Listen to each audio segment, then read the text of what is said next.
कर्जाच्या नावाखाली फसवणूक शेतकऱ्याची करायलेत. कशामुळे करायलेत फसवणूक? हे कोणाचं कारस्थान आहे? हे राजकीय कारस्थान. लोकशाहीची हुकुमशाही करून हा शेतकरी रोजाचा काढताय रोड. कोण आहे? देवेंद्र फडणवीस. काय करते देवेंद्र फडणवीस? पोलीस प्रशासन इथं आणलंय. मारते का? 500 पोलीस इथं प्रशासन दिलेलं आहे. माणसं 50 आहेत शेतकरी आणि पोलीस 500 दिलेली आहे. कोण दिलेली आहे? देवेंद्र फडणवीसनं. आता सत्ता त्याच्या हातात आहे. पहिली निजामशाहीची हुकुमशाही होती, तशी ही हुकुमशाही आज कोण चालवायले? देवेंद्र फडणवीस चालवायला आहे.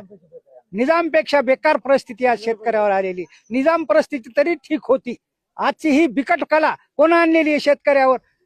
हे सरकारनं आणलेली. कोण आहे? देवेंद्र फडणवीस कारणीभूत आहे याला. ह्या बामणानं पहिलंच शेतकऱ्याचं वाटोळ केलेलं आहे आणि आजही हे बामणं शेतकऱ्याच्या मुळावर आलेलेच आहेत. तुमची जमीन चालली आहे. आमची जमीन चालली म्हणून कळकळ लागायली. बोंबीच्या देठापासून कळकळ लागायली आम्हाला. रात्रभर झोप येईन. रात्रंदिवस पोलीस आमच्या गावात उभीच आहे. 2 वाजता पोलीस, 1 वाजता पोलीस, हजारच गस्ता मारायला. काय खाल्लं आम्ही? चोऱ्या केल्यात कोणाच्या? 12:30ला नोटीस आणून घराला लावल्यात लोकांच्या. झोपी दी असता. नवरदेवाला मंदिरात बूट घालून जाऊ दिलं नाही आम्ही कधी. हे बूट घालून चाललेत मधात. कशामुळे चाललेत? काही न्याय नीती आहे का? काही रस्त्याला देवाचं नाव द्यालेत. शक्तीपीठ चाललं आणि हे बीट घालून मंदिरात नाचायलेत. ही कृती आहे का? आहे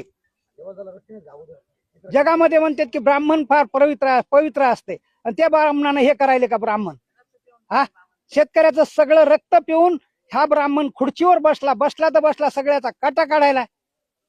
ही नीती आहे का? ही नीती आहे का? न्याय नीतीनं चालवावं काहीतरी.